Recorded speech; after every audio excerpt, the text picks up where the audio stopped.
Dumps, big massive dumps.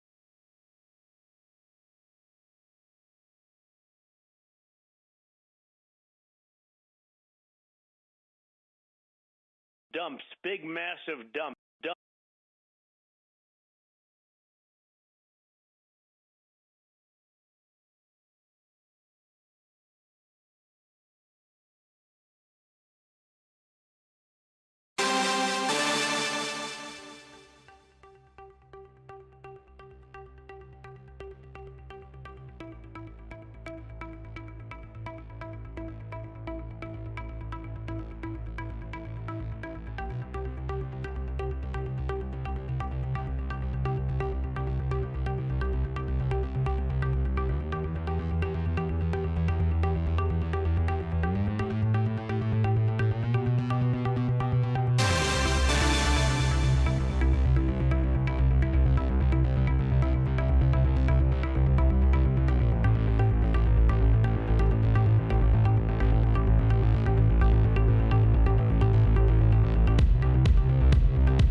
God. Oh God. All right. What's up, everybody? This is your boy Chainsaw. Okay, so I should have just stayed on hiatus and just continued producing music. At least then I have an excuse to stay home. So all right. So here's what happened.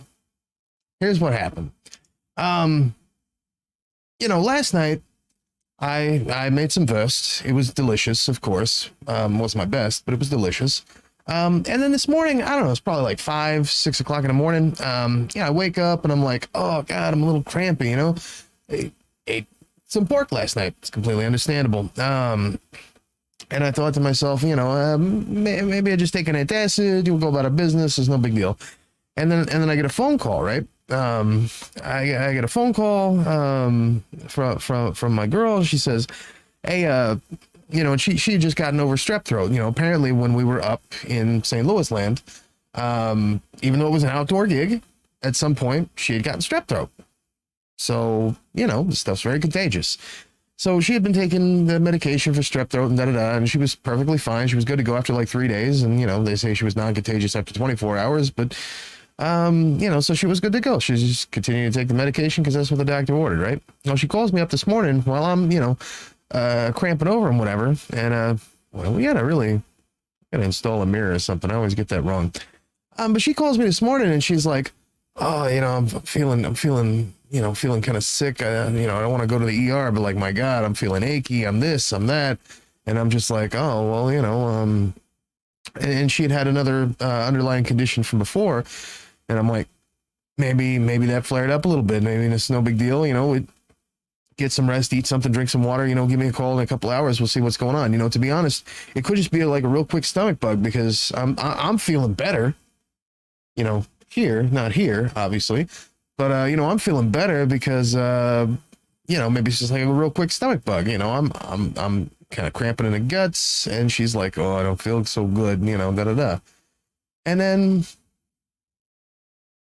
I got a hold of her a little bit later on in the afternoon and she's like, oh, I slept all day. I still woke up. I don't feel, I feel like trash. And I took my temperature. It was like 101.8, something off the chain.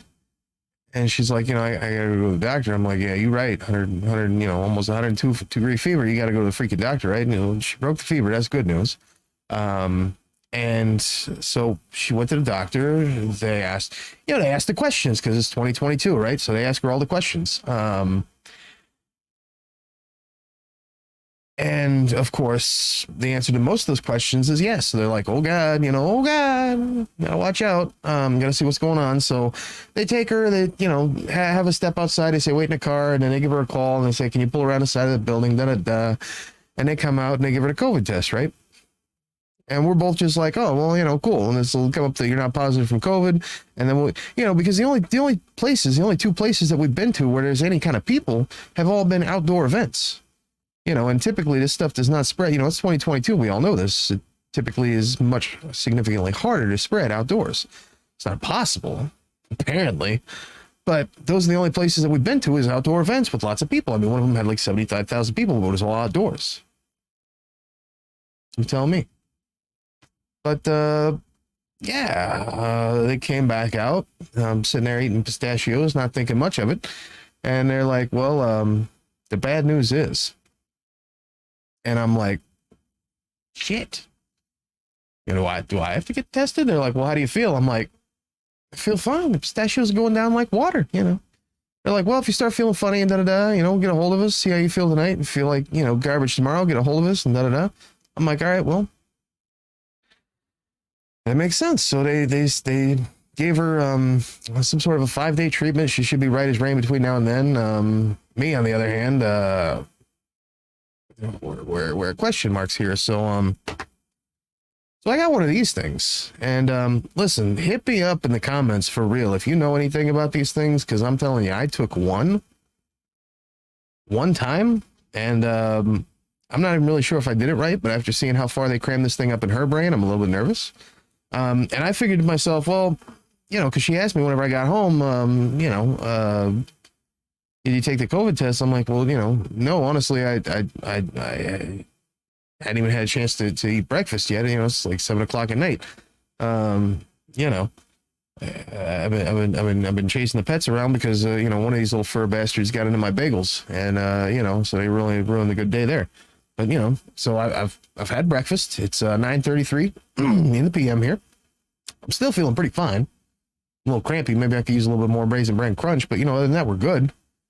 You know, I got plenty of I know at least two people in the audience are gonna make fun of me for this, but turns out so after speaking with John Carlin the other day, he mentioned to me that basically if I want to get, you know, lox cream cheese on a good bagel, then even in Missouri I'm screwed. But the Eggman will maybe be pleased to know that even here in Missouri, Philadelphia does make it's smoked salmon flavored cream cheese. And so, you know, you put those on at Thomas's, it's not the worst thing you ever put in your mouth, right? So, you know, while John Carlin is shaking his head no, the Eggman is kind of giving me the maybe. So, you know, it's all right. But, you know, I'm down one bag of bagels because these little fur bastards. So that kind of sucks. But listen, hit me up in the comments if you know how to take these things, because I'm literally just going to wing this. So this is I thought to myself, you know, what better way to take the COVID test than, you know, do it like YouTube style, right? Since I got a YouTube channel. So this is a iHealth COVID-19 antigen rapid test. Self-test at home, results in 15 minutes. FDA emergency use authorization. Well, that's good news. Like Dee saying, you know, has that kind of luck, poor thing. Yeah, I know, right? But hey, you know, she's good. She's good to go. She's got the medication. I went and picked that up. It only took 2 hours for the local pharmacist, the local apoteca to figure that out. But she's good. So this is talking about instrucciones de uso en español ubicadas dentro de la app. Oh, there's another side. Okay. The iHealth COVID-19 antigen rapid test is intended for qualitative detection of SARS-CoV-2 nucleocapsid protein antigen in interior nasal nares swab samples. If you have symptoms of COVID-19, you can use a single test. If you do not have symptoms of COVID-19, you will need at least 2 tests per person. Oh, cool. Cool. I had to stick 2 of these things in my nose. That's great. You need to purchase additional tests to perform serial repeat testing. This test is more likely to give you a false negative result when you have COVID-19. Yeah, I have heard that. Okay, so without further ado, let's crack this sumbitch open. Let's see. Stephen Hess writes, I jammed mine way the fuck up there. Each time I tested, never tested. Oh, God. Oh, God. Stephen, thank you. Oh, Jesus Christ. Oh, I don't want to do that at all, but if that's what's supposed to happen. The wife's positive line appeared in less than 5 minutes, he says. Oh, Jesus. Crammed it way up there and didn't test positive. That's good news. All right. Oh, this is going to be fun. What the fuck are these things? Specimen collection swab. You know, the one that I took, I swear to God, it didn't look like this either. So this is all... Maybe I should have opened the box and then just lied to all you guys. What the fuck is all this? Oh, shit. There's a whole kit. All right. Okay, so I got these 2 little bad mama jammas. Looks like a pack of some kind of juice. I guarantee it don't taste good. And it looks like a vial and a stopper. Got 2 of those. These are for the outer packaging. COVID-19 test card. Okay. I have seen one of these on the last one that I took. But it all just kind of came out together. Like the whole thing was like a big placard. You rip it open and here's the stuff, here's the stuff, here's the stuff. And it came with, you know, basically like army instructions. It was fucking cartoons, right? No big deal. All right, so I'll place you guys back here for a second. I got a bunch of shit on the desk, as you can imagine. Download app and open. Oh, that's not a requirement. Oh, okay. It does come with army instructions. All right. Step 1, prepare materials. You may have test 1 or test set 2 in the package. Please follow proper steps based on specific set you received. Test set 1, open the package, take out the COVID test card in pouch, the tube pre-filled with the extraction solution, and the swab. When you're ready to proceed with the test, open the foil pouch of the COVID-19 test card. Okay, so there's the card in the pouch, pre-filled tube, and the swab. Let's go directly to step 2. Open the package, take out the COVID-19 test card in the pouch, empty tube, sealed, solution, and swab. When you're ready to proceed with the test, open the foil pouch of the COVID-19 test card. Please look carefully. There are 2 edges on empty tube. Then squeeze the sealed solution completely into the empty tube. Oh, fuck. Why did I decide to live stream this? All right, so let's move this out the way. Set this over yonder.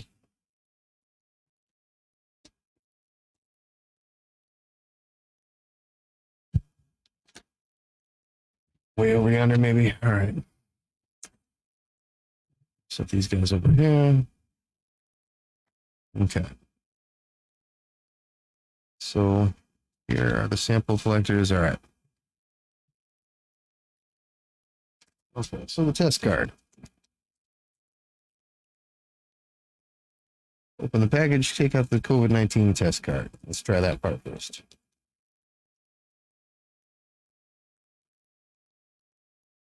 Maybe this will make sense then.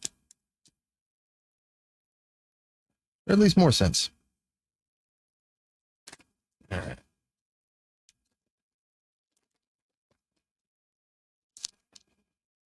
Not much of a card.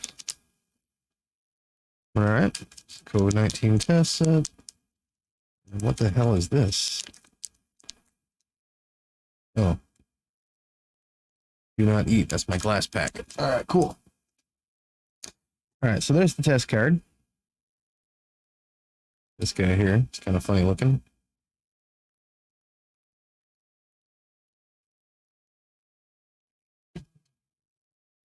Okay. And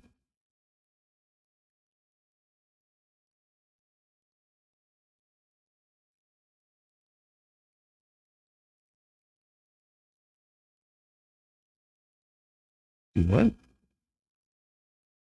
Oh, that was it. Okay. Open the package, take out the COVID-19 test card and pouch, empty tube, sealed solution, and the swab. When you're ready to proceed with the test.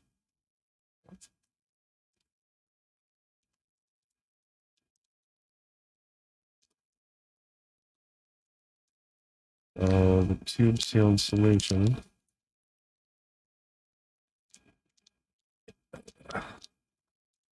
D says, I'd hate to watch you try to figure out a... Yeah, that's right. That's 100% accurate. That wasn't the original answer I was going to give, but that's 100% accurate.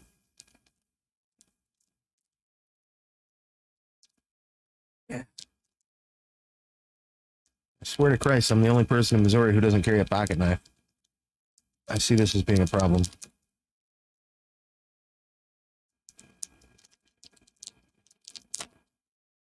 Okay. All right, so then there's this little yellow cap thing. And this guy. And then the little juice. Probably not the tastiest thing I've got right here, but okay. So, please look carefully. There are 2 edges. Okay. Oh, what the fuck? Open the package, take out the COVID-19 test card in pouch, empty tube, sealed solution, and the swab. Where's the fucking swab?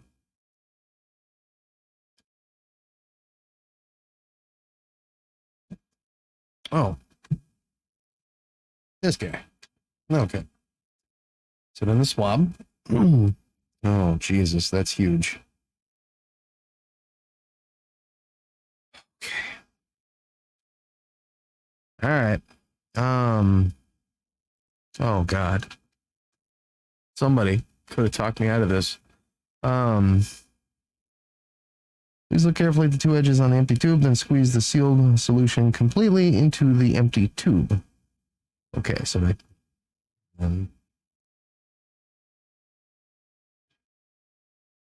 What the fuck? Oh. No. Yeah? No.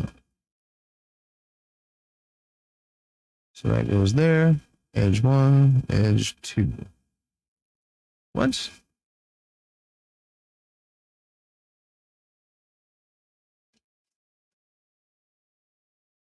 Oh, you good. That's okay.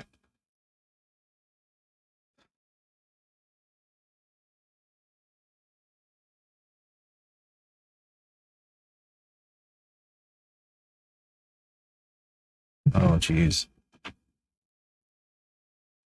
Nope, that's all you came with, and then just this little thing. Okay, so what the fuck is this thing? Does this come off? Yes, it does. Is it supposed to? Maybe not. I don't know. I'm taking it off anyway. Okay, maybe that doesn't come off. Oh, okay. So it's not orange, it's just dark to let you know that that's there. Okay.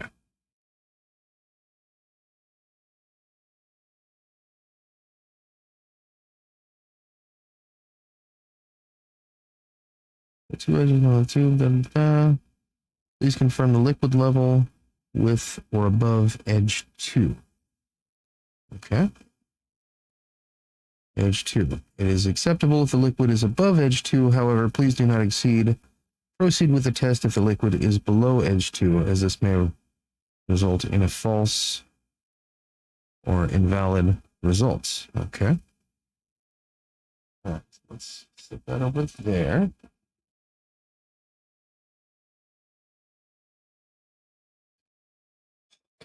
All right. So we're going to crack this top off of this guy. And fight the urge to do it with my teeth. And then we just pour this shit in here, right?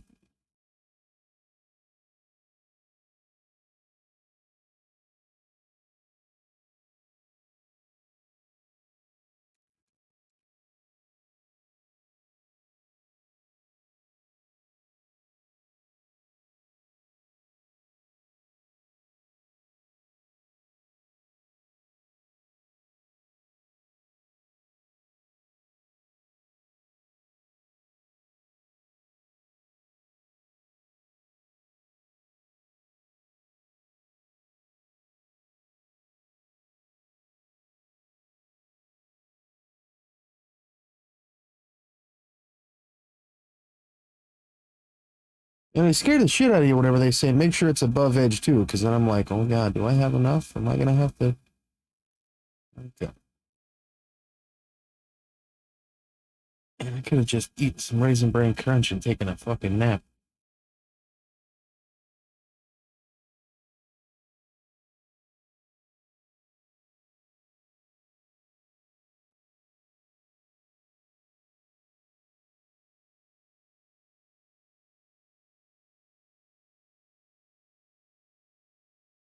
Okay. So that is definitely at or above edge 2, I think. Yeah. Feels like it. Okay.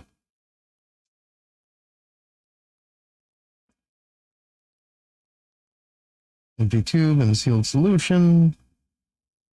Okay. Oh, Jesus. Oh, it only gets better from here. Okay. Let's just go ahead and put the cap on this thing real quick so nothing really bad happens.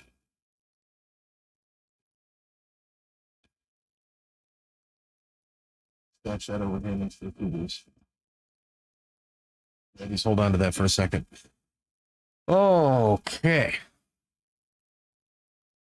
Stephen writes, if the instructions give a suggested insertion depth, you can measure it in advance and hold the swab at the length spot. No need to lobotomize yourself. Hey, it actually comes out pretty good. It only gives it comes with these little tiny freaking baby tubes, and like I mentioned to only make sure that it's not too much on there, or not too little. But it came out with like just a There's a word for that when liquids, yeah, it did that. So yeah, I'm assuming it's fine. But, you know, hey, I want this thing to be accurate, right? They only give me a two and a thing. Okay. Select sample. Remove the swab from its package. Be careful not to touch the tip of the swab. Please keep the swab package for later use. Okay, well. And see, then they write shit like that, and it's like, You see, I'm trying to rip this thing from the side, but I guess that's not how it's done. All right. Okay. Oh, God.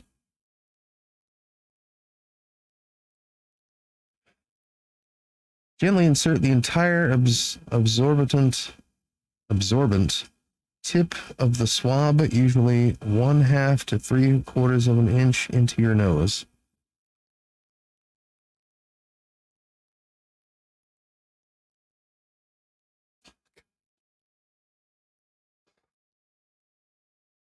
Firmly and slowly brush against the inside of nostrils in a circular motion against the nasal wall at least five times.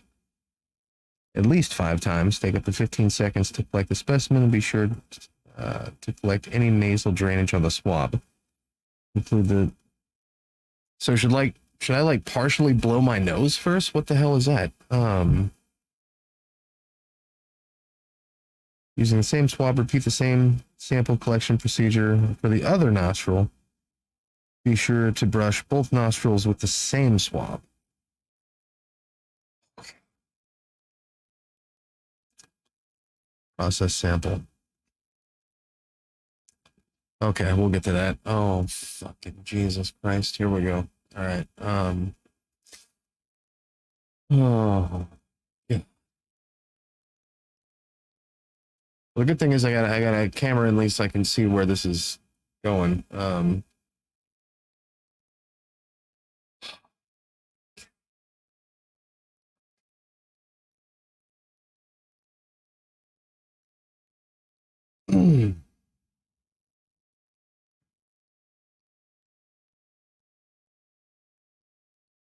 uh,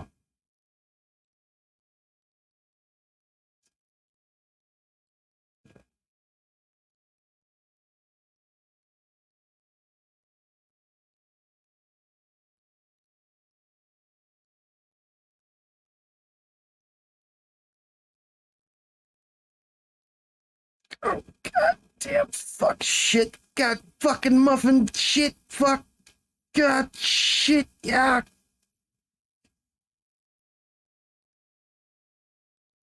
Oh, monkey, fucking. Oh, probably didn't even do that right. Oh, God, every fucking. Oh, shit. Oh, okay. Whoa. Oh, okay. All right.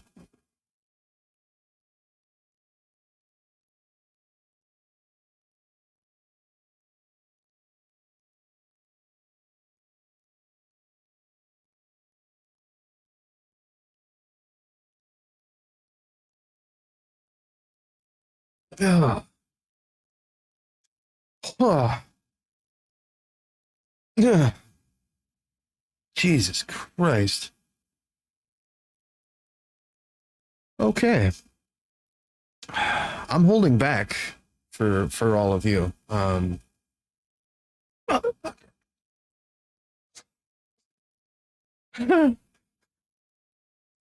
saw you. I saw the face that you were making earlier. So, Jesus. I think this might have been easier if somebody else was doing it to me. Okay. But thanks, Angie. Tap the tube vertically. Okay, hang on. We're not there yet. Tap the tube vertically on the table. Twist the cap. Da da da. Oh, fuck. I guess we are there. Tap the tube vertically on the table and twist the orange cap to open the tube.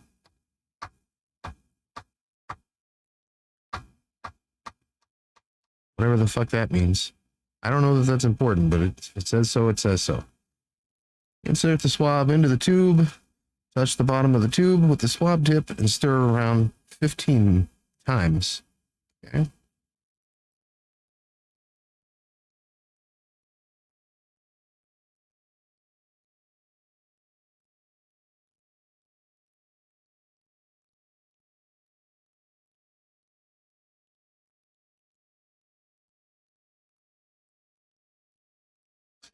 Squeeze the sides of the tube to express as much liquid as possible from the swab, then remove the swab. No idea what the fuck that means.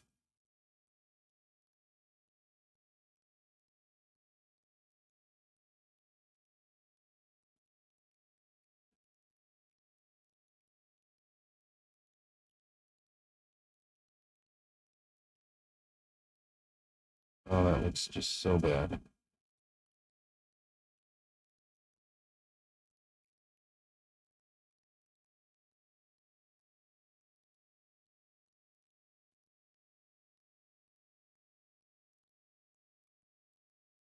Oh, I'm not showing that on camera. That looks bad though. Boy, if I was gonna get a positive test, I guess this thing would definitely tell us, right? Squeeze the side of the tube and then note, if you don't squeeze the swab, there may be sufficient sample material to perform. What the fuck?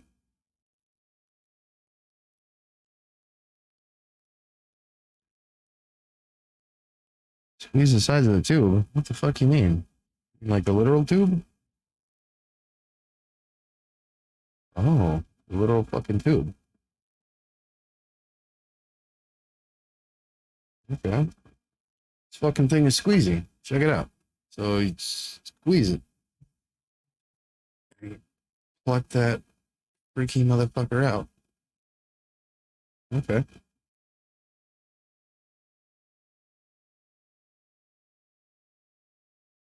Okay. Twist to open the small white cap at the tip of the tube. Add 3 drops of sample to the sample port of the COVID-19 test card. Screw back the small cap. All right, let's pop this some bitch back in there, I guess. Didn't say so, but I'm assuming that's what we do with that because there's nowhere else to fucking do that. Oh, God.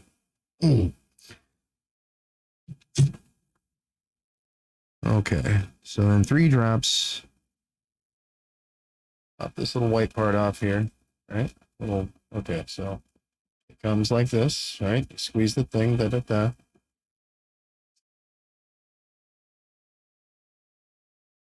And then it's got a little dropper thing. Okay. Just 3 drops, it says. Okay. 1, 2. That's the thing. And nothing as to whether or not I'm supposed to shake this thing or what the fuck. A false negative or invalid result may occur if too little solution is added to the test card. Wait 15 minutes. Start the timer by clicking the Start Timer button on the app immediately. Oh, shit. What?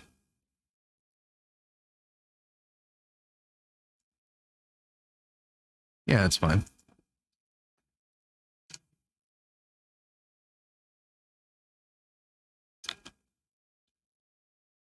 Immediately after sample to the sample port, the result will be ready in 15 minutes. Read result. Result should not be read after 30 minutes. Result shown at 2x magnification. Okay, look carefully for a C line here. Look carefully for a T line here. Okay. Test result explanation. Positive test. Positive result must show both a C line and a T line. Positive result means that viral antigens from COVID-19 were detected and the individual is positive for COVID. Below are photos of actual positive tests. Please note that the T line may be faint. Okay. Persons who test positive should self-isolate, seek follow-up care with their physician or healthcare provider. There's additional testing and public health reporting may be necessary. Negative results will show only a C line. A negative result means that viral antigens from COVID-19 were not detected and the individual was presumed negative for COVID-19. Invalid result means like only a T line or fucking nothing. Okay, so we are currently getting the C line. I'm gonna go ahead and set this some more flat. Does it work? I think that matters to some degree. And boy, that was an absolute nightmare. Oh my god. Let's see.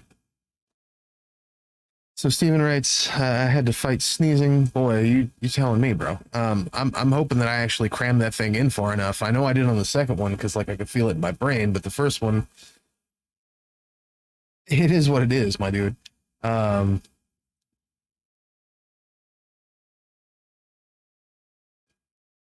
Thanks, T. I don't know that I have to read that. And thank you also, Peltonis Pilsinger. Jesus Christ, what a horrible time. Yeah, I definitely feel like glasses are probably, I used to have a pair of glasses until the 2005 Great Lebanon apartment complex fire. And I'm sure one day, that'll actually be required.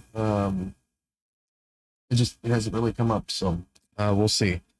Let's see. There were a couple of other things that I did want to take a look at while we were here, but honestly, I don't know that I have the brain capacity for it. So, assuming that everyone here who's catching me has done this before, I've only taken the COVID test one other time, to be quite honest, and I don't know that it was this complicated. The whole thing came in just like the card, the sample card or whatever.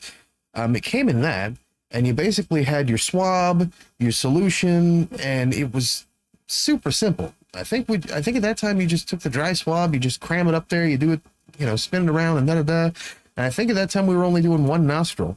And, maybe I did that wrong also, because at that time, both Angel and I, this was coming off of the beginning of the year. We're feeling kind of crummy and da-da-da-da-da, and this is right when the, the Omicron wave was hitting, and spent a day in Springfield, come back, maybe a week later, both of us was feeling kind of crummy, took the test, came out negative, and just continued to feel crummier, and just only assumed the worst, right? And this is before, I want to say this is right before the tests were given away by the government. So we actually ended up paying like $7 a piece for these things at the local gas station. So who knows how accurate they were. But that was the only time that I ever took the thing, because that was the only time I ever needed to take the thing. I spent the last couple of years either over here or over there when the office was in a different section there. So it wasn't even necessary. But yeah, I had this experience once back in, I want to say it was like 1988. Whooping cough was going around quite a bit, and it's honestly one of my most traumatizing memories is going into the hospital. I was a little younger when I went in with my mom, and the nurses are like, "Oh yeah, it's not so bad." They're explaining the whole procedure, and I'm just like, "You're gonna fucking, you're gonna fucking do what?" And they're like, "Oh no, it's perfectly fine. We'll do it. We'll do it on mom first." And she's like, "Yeah, it's not so bad. You'll see." And they cram this fucking broad up her nostril into her brain, and just the reaction that I saw on her face. And they're like, "Your turn." I'm like, "Oh God, why? Jesus Christ!" And yeah, I literally felt them like tickling my throat from here back. It was horrible. Medical technology seems to have gone a long way, and yet here we are in 2022 cramming shit in my nose. But it doesn't seem like it was that bad or even required to be as bad as what I remember, because that was absolutely horrible. So that goes. So it, when this whole thing came out, when I first heard about COVID and the tests, Angel can attest, that was the first thing I said was, "Oh my God, I don't want to have anything to do with that." I remember this. It's like one of my, hey, did I say 88? I'm in 98. One of my earliest memories, and probably one of the most painful things I think I can ever recall happening. I've broken bones. I've dropped, I've had second degree burns on various, places, some sexy and some less sexy. And yeah, having the whooping cough test at that age was probably the most severe, absolutely painful things I've ever experienced. So when I heard about this, I'm like, nope, I'm not going out. I'm not doing anything. You gotta be kidding me right now. But yeah, so that's a lot of fun. How long has it been? It's been about 7 minutes. Jesus Christ. All right, let me see here. Is this the waiting screen? All right. So for some of the folks that I might have just tagged, if you're just out there in the audience and you don't typically watch the show, it's we do a progressive news channel out here. We talk about progressive news type of things, and while I'm waiting on the other 8 minutes for this thing, I want to go over a couple of things. Let's see if I can get my brain back together here. So this grabbed my attention the other day, and I'm sure a lot of folks had heard about it. I know that a couple of people in independent media have mentioned it. The Fifth Column did an interesting piece on it, but failed to mention a couple of things. So I want to take a look here. Let me see if I can get this. Oh, what the hell is that? Of course, I wasn't prepared, so why would it? All right. Well, we're just gonna skip that. Oh, come on here. I wasn't prepared. What can I say? I'll show you guys.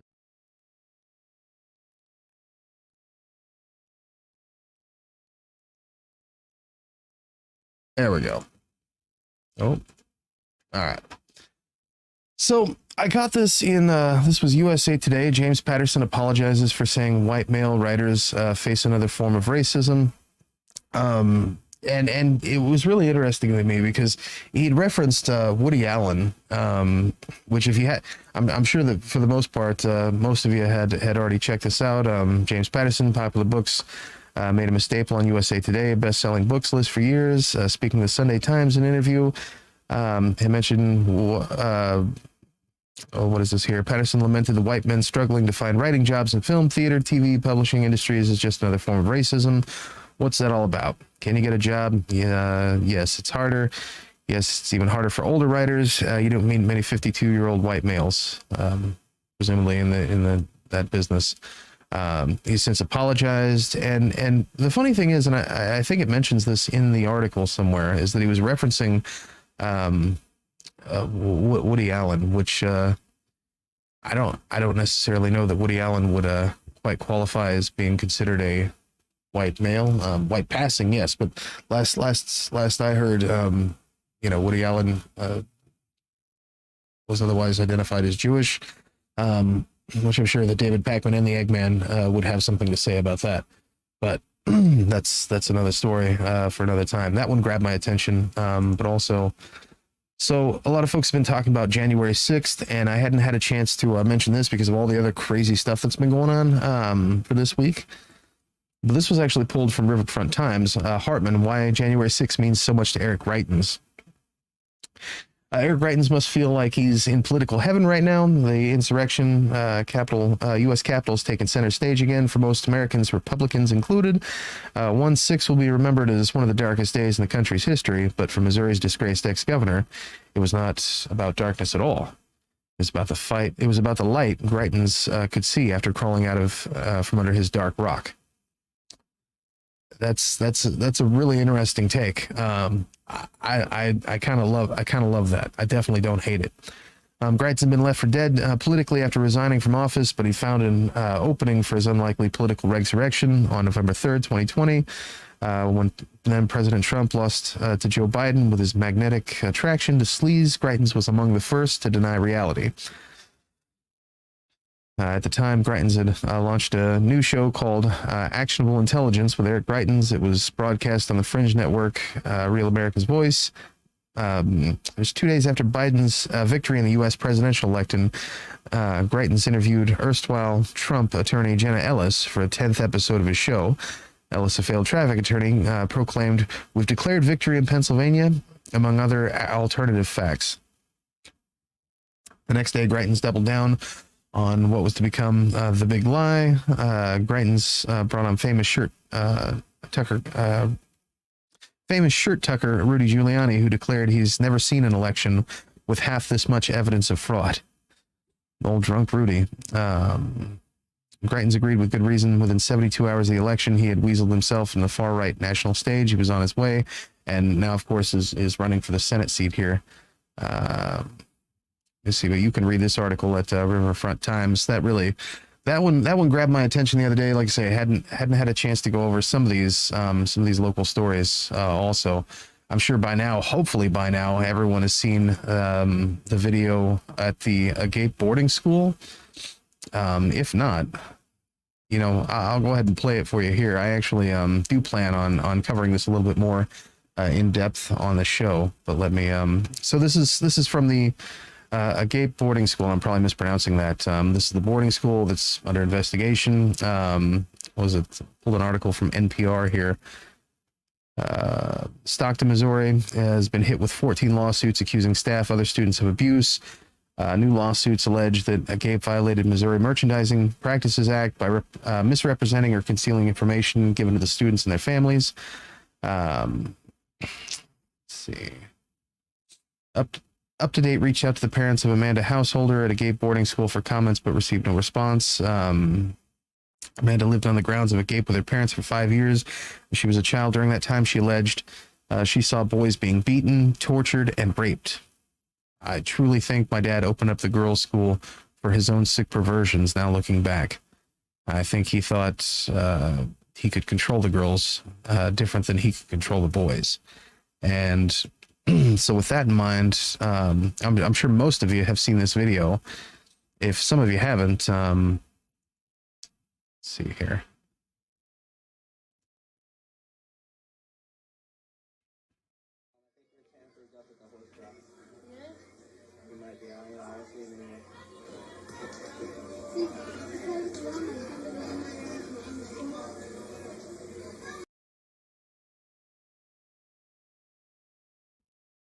Actually, I'm sure it would help if I showed you.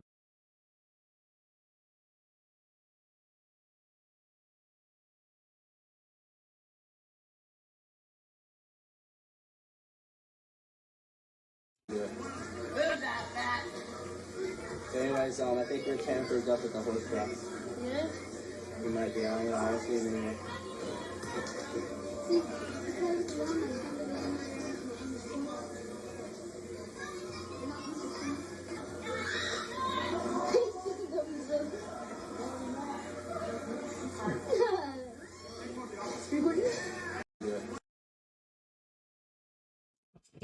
And then just kicking students and da-da-da. I mean, this is why the lawsuits are in place and this investigation continues. This video was just released just a few days ago. I caught it, I want to say Sunday or Monday. It was brought to my attention by some folks there in the area, and yeah, just really disturbing stuff. But I want to go a little bit. Haven't had a chance to really delve deep, but I want to piece that together for a little bit later on this week, probably for the Friday show. Let's look at these results, shall we?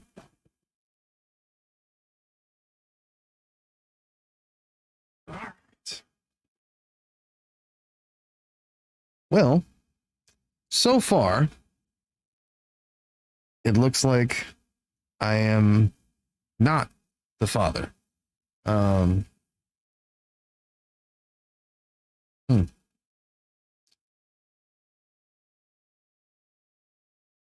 Well, there's a first time for everything, I guess. That was a horrible joke, and I apologize. That's going to bite me in 20 years from now. I'm going to get a very nasty letter. So